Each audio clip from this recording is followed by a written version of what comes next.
Next up, Matt Mishkind from the Johnson Depression Center on the Anschutz campus in Aurora. And Matt, why I'm sourcing you is because the concept of mental health keeps coming up in my conversations with head coaches or what we're consuming in terms of what's being shared by administrators and decision makers on the local and national levels. So from your perspective as a professional, why is mental health an element that needs to be considered as we navigate through this pandemic preseason? Well, thanks for having me on, Marty. There's, that's a broad question. There's definitely a lot of aspects, and so I think maybe what we need to do is think about this in terms of what might have been relevant in the spring season, right?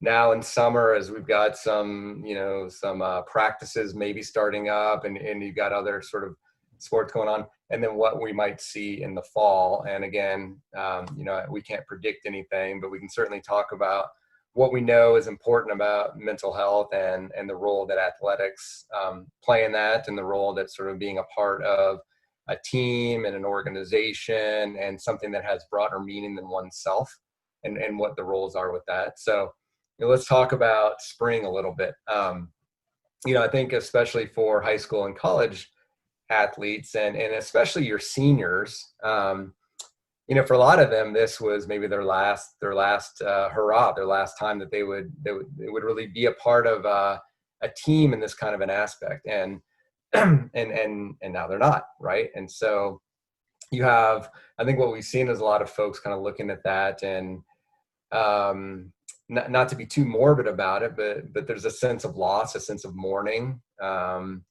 They've dedicated to something, and that was taken away from them from beyond their control, right? So they had no control of this, and it was taken from them. Obviously, for good reasons, and we want to be safe, but when we look at the mental and emotional aspects of it, I think that not only did we see people sort of losing this idea about being a part of a team, but now you're throwing in loss there too. So now it's the loss of a season, or it's a loss of a potential personal best, something like that, right? That maybe somebody was looking to set.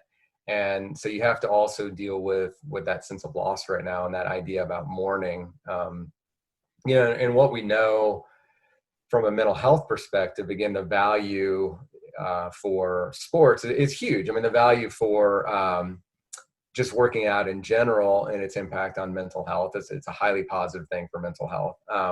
But the idea about sports and being a part of a team, having a sense that you belong to something, we know that is hugely protective for, I'll say kids. We'll throw high school, and I guess I'm old enough now, I'm allowed to say kids, right? For kids, having the idea about having a team aspect, even the ability to connect with coaches and having sort of a trusted adult that they can be around, those are actually highly beneficial for people's mental health. Matt Mishkind, University of Colorado Medicine, and the Johnson Depression Center. Whatever's lost in the past, we can't control that right now. Moving forward, there's a lot of uncertainties, right, with the student athletes and those connected with them. From a mental health perspective, and you being a professional, what's the impact? Yeah, I mean, I think you mentioned it there. Certainly this idea about the unknown. I think it's very difficult for somebody. People don't know what to do, right? Are we going to have a season? Are we not going to have a season? Should I be working out right now? Should I not be working out? What should I try to be doing? And I think what we're seeing now as time goes on, and this is beyond sports, but I think we're seeing it very specifically in student athletes too, is just this idea about interacting with other people. And I think what we're really starting to see, we knew it beforehand, but the overall value of just being able to interact with other people. We need that. We're a social being. We need to feel that we're a part of something bigger. And I think we're seeing a lot of kids who are, if not sort of full blown depression, I think you're seeing a lot more depressive symptoms with kids, because they're just like, waking up and like, well, what am I looking forward to today? Right. I can't necessarily go to practice the way I used to. I may not be, gearing up for, you begin a season, and you kind of play that season sometimes just to beat that one team, just to beat that rival. Am I going to have that this year? Right?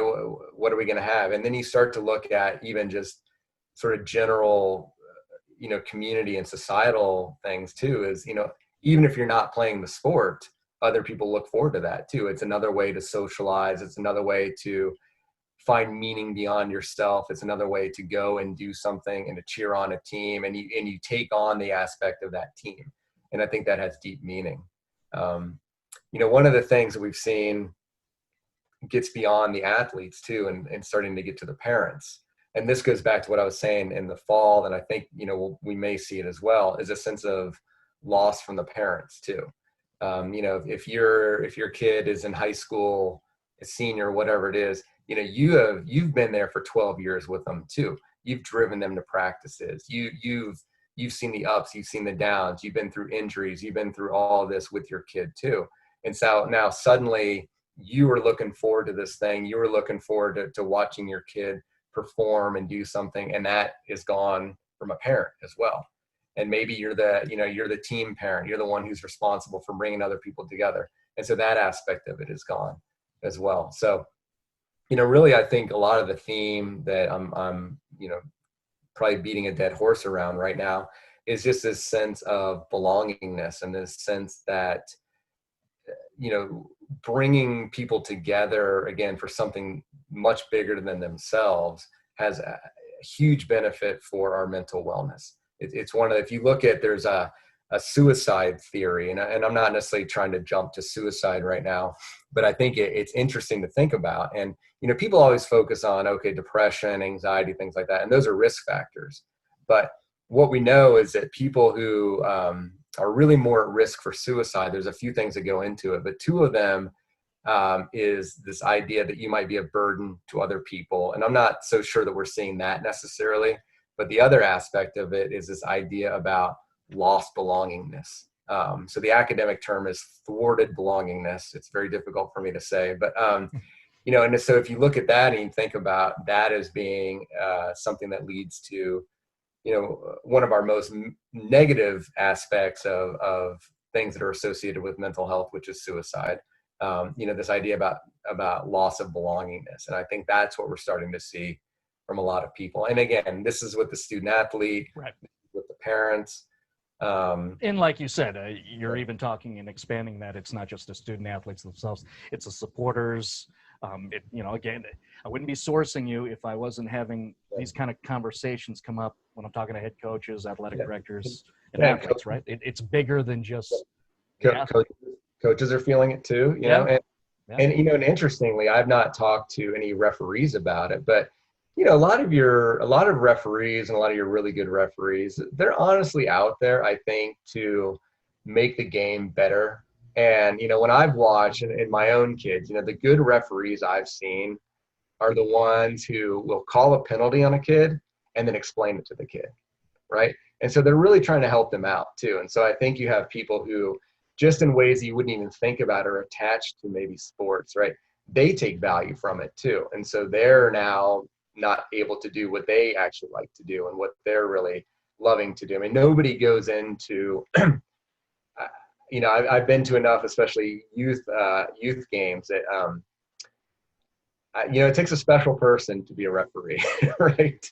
And you really need to love the game or love the idea of teaching to really get into that. And I think, for them, they're probably going to have some sense of loss as well. It's taken away something that they like to do. That's interesting. You bring up referees, which I don't have a problem with. Another group that's a big part of high school and college athletics, certainly impacted by the uncertainties here during the pandemic preseason, as I keep calling it. Let me ask you this, Matt. In what ways are you on the side of head coaches and administrators talking about mental health being a serious consideration and an element that needs to be addressed when making decisions about the future of sports? Well, I mean, there's a lot of reasons that we're on their side. One is that coaches, they are a trusted adult for kids who may have other trusted adults, and some kids don't, right? Mm-hmm. And so for the coaches to really be aware of that, I think that's awesome. I think for them to focus on it they have the ability to connect with kids that other adults may not have that ability. They might have conversations with these kids that other people don't have. So I think we're certainly on their side from that perspective. And I think we should all be on their side, because this is still a big component for what helps people grow into, more well-rounded and adjusted adults. There's a lot to show about the benefits of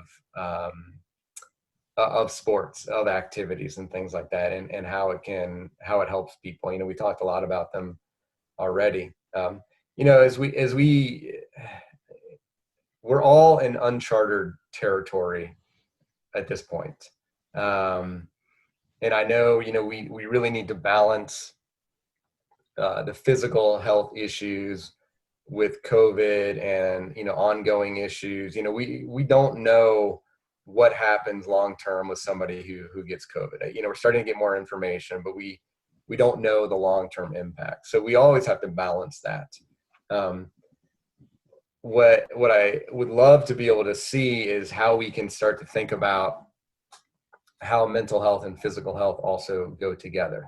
And so if you can't have a complete schedule like we've had in the past, right? What are we doing to substitute for that? And how are we still trying to get kids connected, try to get them thinking about something bigger than themselves, a broader aspect? And so, like you were saying, is if you can't play across the state, can you play in the county, right? And if it's not 12 games and it's 8 or 9 games, and is that a compromise? I think that's a compromise that we all need to be willing to think about and willing to work with. It may not be what has happened over the last 10 years.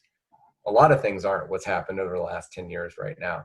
But if we start to refocus on the whole child piece of it and take the bits and pieces of it, then I think we can get to a place, I hope we can get to a place where it's not all or nothing, that we're able to do something, because we know doing something actually has great benefit to it.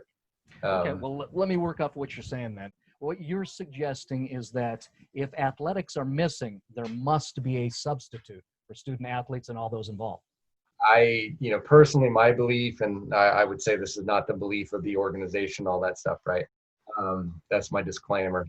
I think that yes, if we can't have sports, we do need to think about a way that we connect people and that we build something. As I think, I've talked about, before, we do a lot of talking about screen times and social media and things like that. And I gave a presentation months ago, sort of the beginning of this stuff with COVID, and said, my presentation is going to basically be 2 things. I'm going to tell you what we know about screen times and why there's concerns about too much screen time. And then I'm going to totally contradict myself and say, but your kids need to be on screens right now. Because, it's not, the idea about social distancing, I think is incorrect. I think it's physical distancing. We can't have social distancing.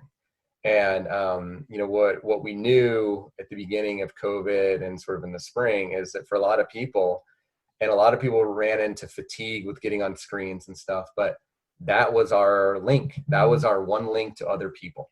And at the time, it was against a lot of what I believed previously, but there had to be an encouragement of, yes, actually get on a screen. Not necessarily don't just flip through FaceTime, right? But get on a screen, go video chat with a friend, go figure out a way that this can actually lead to some interaction, because we need it. I mean, humans, we need that kind of interaction, and we need to feel like we're part of something, that we belong to something, and it's something bigger than just who we are as an individual.